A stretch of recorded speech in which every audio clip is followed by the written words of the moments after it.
क्यों ऐसा कर रहा है शुभी? तुझे साथ लिए बिना वो भी घर नहीं लौट पाएंगे। हम सबको डांट पड़ेगी और घर में किसी को पता नहीं है कि मैं यहाँ पर आया हूँ। क्यों पड़ेगी मजले भैया? क्या आनंदा की तरह आपको भी सब लोग स्वदेशी बोलने लगेंगे?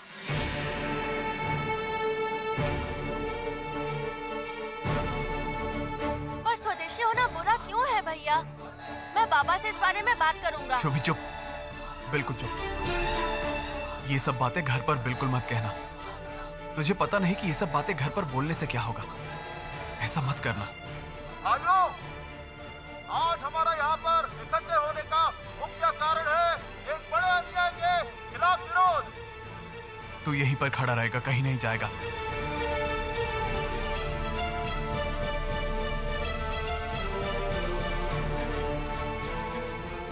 ये रहा सुबी, देखो यहाँ खड़ा खड़ा क्या कर रहा है।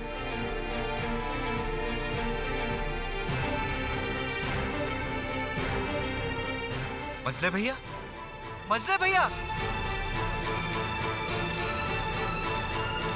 मजले भैया, आप यहाँ पर? ये क्या सुरेश, तू यहाँ पर क्यों आया? मामा बाबू को कॉलेज दिखाकर घर चले जा। शुभी को बिना लिए वापस कैसे जाऊं? और शुभी के बिना ही हम घर चले जाएंगे तो बाबा बहुत नाराज हो जाएंगे। आप ही समझाओ उसे कि उसे लौटना ही पड़ेगा। सुभाष को लौटाना अब हमारे हाथों में नहीं है सुरेश। उसकी आंखों को देख, देख कैसे वो बड़ों की तरह सारी बातें सुन रहा है। उसने अपनी आंखों के सामने सुशील सेन को मार खाते हुए देखा है। इसके बाद भी शुभी जैसा संवेदनशील लड़का कैसे चुप रह सकता है? बोल, इस अन्याय को मैं खुद नहीं मान पा रहा हूं, तो मैं उसे क्या समझाऊं?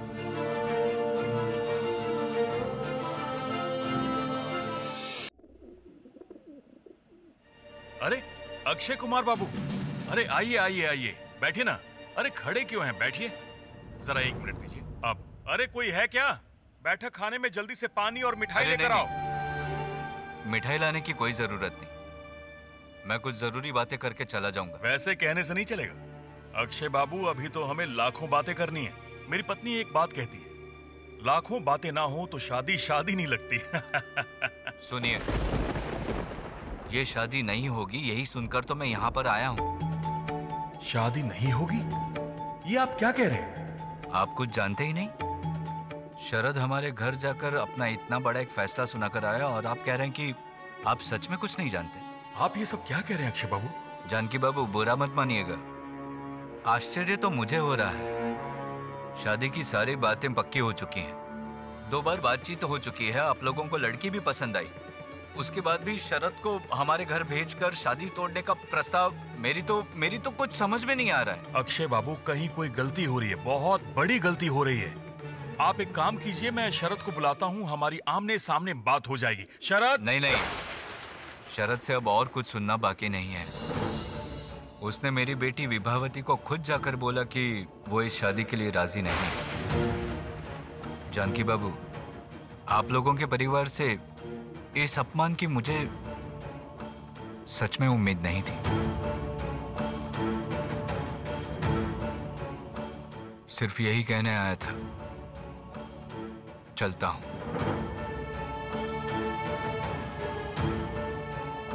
अक्षय बाबू, अक्षय बाबू रुकिए। अक्षय बाबू! क्या हुआ चाचा जी? विभावती के पापा आए थे? नहीं, मतलब अपनी चाची माँ को जाकर बोलो कि मैंने बुलाया है अभी।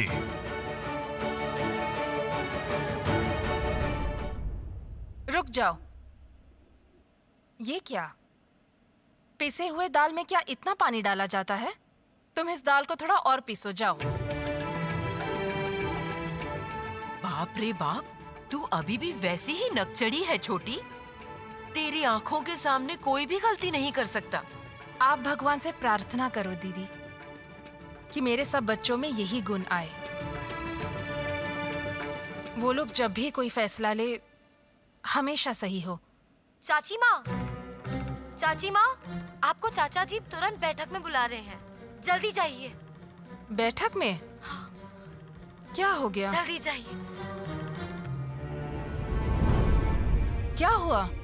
क्या हुआ मैं भी जानना चाहता हूँ प्रभा। शरत आज अक्षय बाबू के घर जाकर बोल आया कि उसे शादी नहीं करनी। अपनी शादी वो खुद तोड़ कर आ गया। क्या? इतनी हिम्मत उसमें कैसी आई मैं जानना चाहता हूँ। तुम्हें या मुझे बताए बिना उसने ये सब आखिर क्यों किया होगा? इसका जवाब सिर्फ शरत ही दे सकता है। कहाँ है शरत? बुलाओ उसे। अनु कह रही थी कि वो कॉलेज गया है।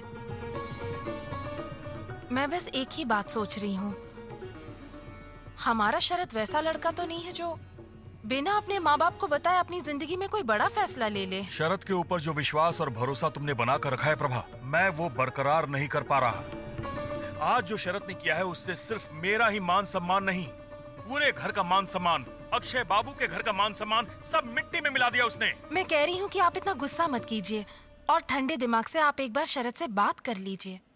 वो तो खुद ही शादी के लिए राजी था। अगर उसने इस रिश्ते को तोड़ दिया है तो इसे तोड़ने के पीछे जरूर कोई बड़ा कारण होगा।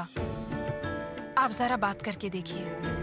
वो उस दिन मुझे कुछ कह रहा था कि उसकी जिंदगी में 2 कर्तव्य हैं जिसके बीच वो फंस गया। कौन से 2 कर्तव्य? ये बात तुमने मुझे नहीं बताई। अपने परिवार और रिश्तेदारों के अलावा और क्या कर्तव्य है उसका बताओगी? मैं तो खुद ही उसे नहीं समझा पा रही थी। मुझे शरत से बात करनी है अभी। सतीश, सतीश। हाँ बाबा। क्या हुआ? तुम कॉलेज नहीं गए? बाबा आज तो मैंने तुम्हें शरत पर नजर रखने के लिए कहा था। वो निकल गया और तुम अभी तक कॉलेज नहीं गए। मैं अभी तुम्हारे साथ कॉलेज चलूंगा। चलो अभी।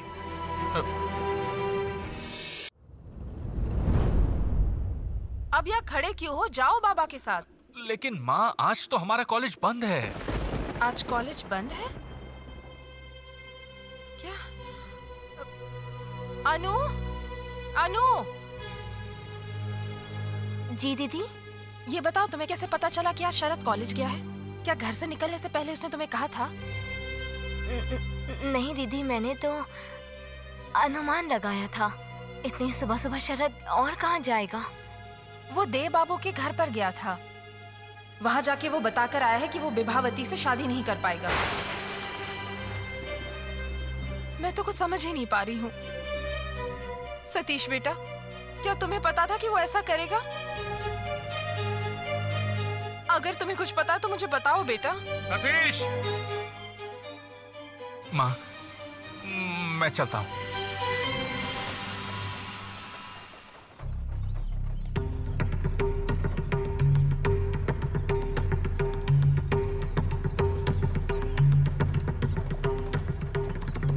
तुम्हें पसीना क्यों आ रहा है? गलती तो शरत ने की है। तुमने उसकी गलती को नजरअंदाज कर दिया, इसीलिए पसीना तो नहीं आ रहा। तुम लोगों का कॉलेज बंद है ना? हाँ बाबा, कॉलेज आज बंद है पर लाइब्रेरी खुली हुई है। शरत शायद वहीं गया होगा। शायद क्यों बोल रहे? इसका मतलब तुम्हें ठीक से नहीं पता।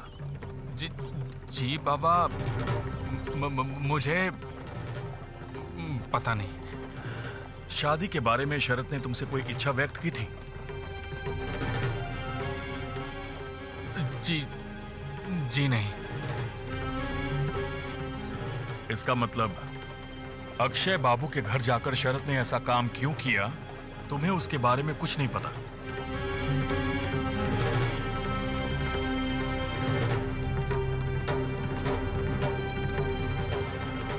शरत, ये सब अपने मन से निकालो और पढ़ाई पर ध्यान दो। तुम्हारे मन में कोई दुविधा नहीं होती बड़े भैया?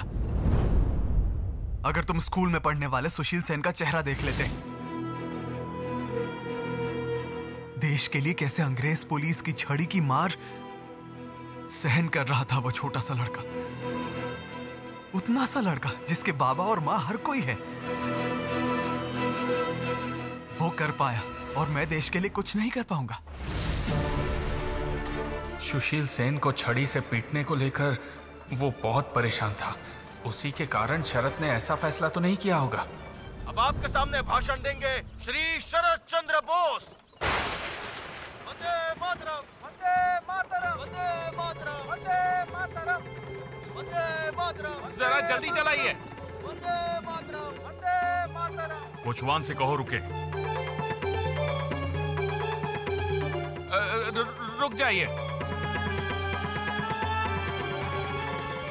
नमस्कार, मेरा नाम शरद चंद्र बोस है। ये खुशी का समय नहीं है, ये आनंद का समय नहीं है। हम सब एक निर्दयी अत्याचार का विरोध करने के लिए इकट्ठे हुए हैं। आप सभी जानते हैं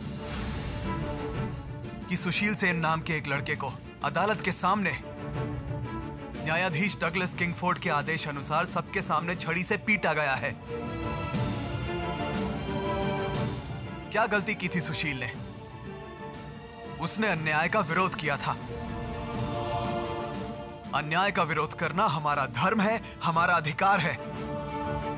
मैं सुशील सेन के ऊपर किए गए इस निर्दयी अत्याचार का विरोध कर रहा हूं। विरोध, विरोध, विरोध।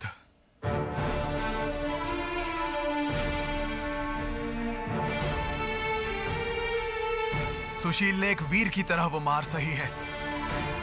यहां तक कि स्वयं सुरेंद्रनाथ बंदोपाध्याय ने इस घटना की कड़ी निंदा की है। सुशील एक छात्र है, उसके मन में कैसी भी भावना आ ही सकती है। उसके लिए उसे मारा जाएगा? मानवता तक नहीं है किसी में। पापा, मैं कह रहा था कि क्यों ना घर वापस चले। ब्रिटिश सरकार को अपना राजा समझते हैं। वो लोग शायद भूल रहे हैं कि प्रजा ही राजा को जन्म देती है। राजा कभी प्रजा को जन्म नहीं देता। हमारे देश में जो ब्रिटिश सरकार ने शुरू किया है उसका कभी समर्थन नहीं किया जा सकता। हमारी देश मां के चरणों में उन्होंने जंजीर डाल दी है। मां के बच्चों के ऊपर अत्याचार कर रहे हैं। यहां तक कि सुशील सेन जैसे बालक को भी वो छोड़ नहीं रहे हैं और अपनी शक्ति का प्रदर्शन कर रहे हैं। लेकिन हमें उन्हें समझाना होगा कि हम जानते हैं एक शक्ति का विनाश दूसरी शक्ति से होता है।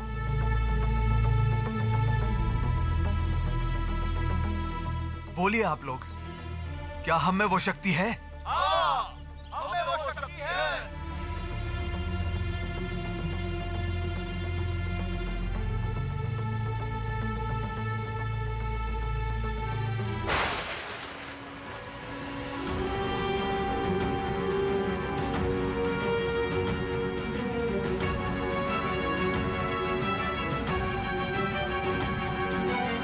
ठीक कहा आपने, हम में है वो शक्ति।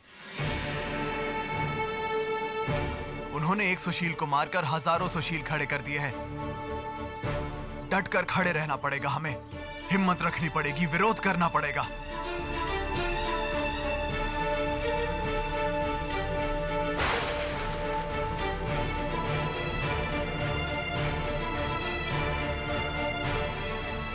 ऐसे निर्दयी अत्याचार गंभीर अन्याय है।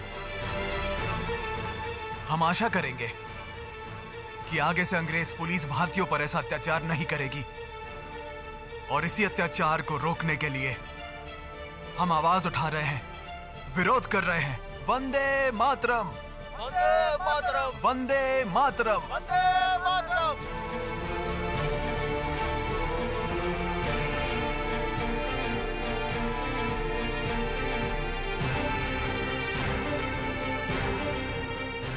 बाबा,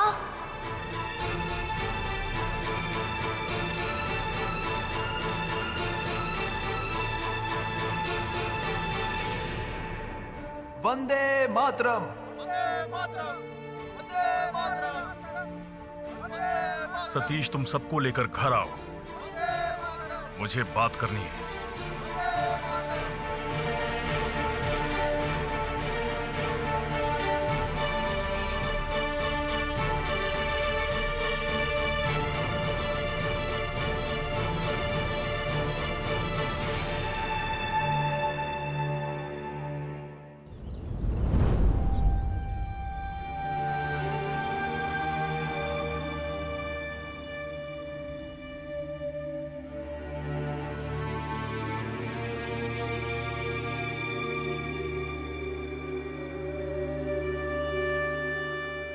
क्या बात है जानकी?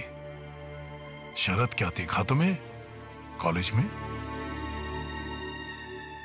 देखा दादा, लेकिन कॉलेज में नहीं। तो फिर? कॉलेज के सामने एक मंच पर खड़े होकर छात्रों के सामने सुशील सेन को डंडा मारने के खिलाफ भाषण दे रहा था। क्या? साथ में सुरेश और रोनू को भी देखा। वो लोग तो फिर भी दूर खड़े होकर भाषण सुन रहे थे, और सुभाष मझले भाई शरद का भाषण सुनने के लिए सबसे आगे खड़ा हुआ था। ये आप क्या कह रहे हैं? हमारे बच्चे उस स्वदेशी सभा में गए थे, अभी वो सब कहाँ हैं? मैंने सतीश को कहा था कि वो सबको अपने साथ लेकर आए। माँ,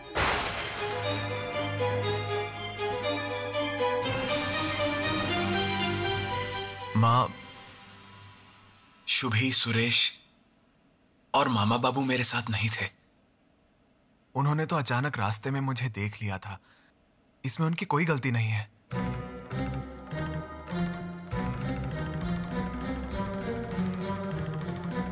सारी गलती मेरी है। शुभी ने अपनी आंखों के सामने सुशील सेन को डंडे से पिटते देखा था। उसी के प्रतिवाद में वो वहां पर रुकना चाहता था और मैं उसे रोक नहीं सका।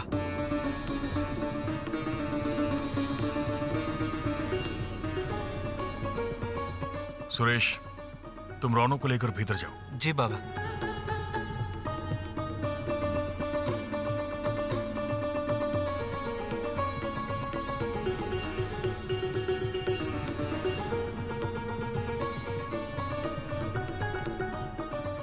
क्या हो गया तुम्हें शुभी?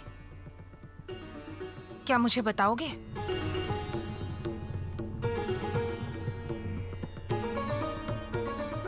बाबा ने जो कुछ भी कहा था सब भूल गए?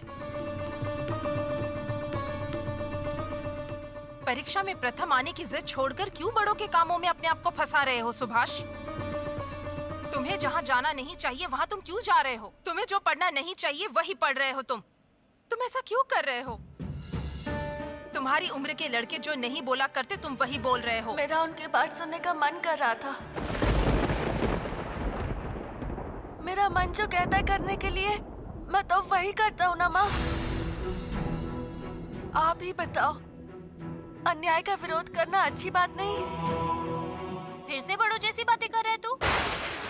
फिर से शुरू कर दिया? देख रहा है ना शरद, कैसे तूने सुबी के दिमाग को खराब कर दिया है? देख रहा है? ये सब बोलने की उम्र है क्या उसकी? तो आप ही बताइए मैं क्या करूं? मेरा भी दिल जो कहता है मैं वही करता हूं। मैं भी मानता हूं अन्याय के विरुद्ध प्रतिवाद करना चाहिए। मैं जो विश्वास करता हूं सुभाष भी अगर वही बात करता है तो मैं उसे कैसे कहूं कि वो जो सोच रहा है वो गलत है? और बोल भी दूं तो अमल कैसे करूं?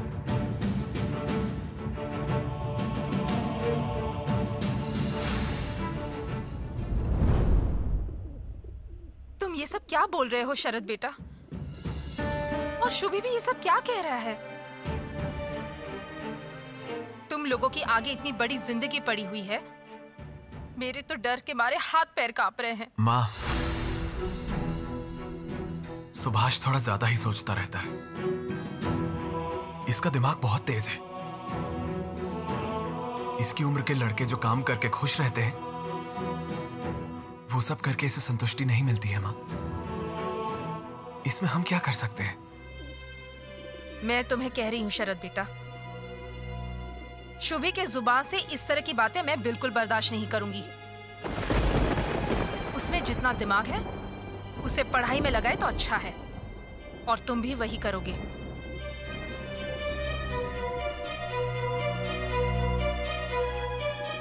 और तुम याद रखना शुभी, ऐसी बातें तुम कभी नहीं करोगे शुभी। तुम जानते भी हो तुम्हारे बाबा को कितनी ठेस पहुंची है। गुस्सा करके कोई फायदा नहीं है जानकी, क्योंकि बात आगे बढ़ चुकी है। नहीं दादा, अब लगाम जरा कस के लगानी पड़ेगी। और सुभाष, मैं तुम्हें एक बात फिर से याद दिलवा देता हूँ, शायद तुम भूल गए होगे। छात्रानंग अध्ययनंग तपो।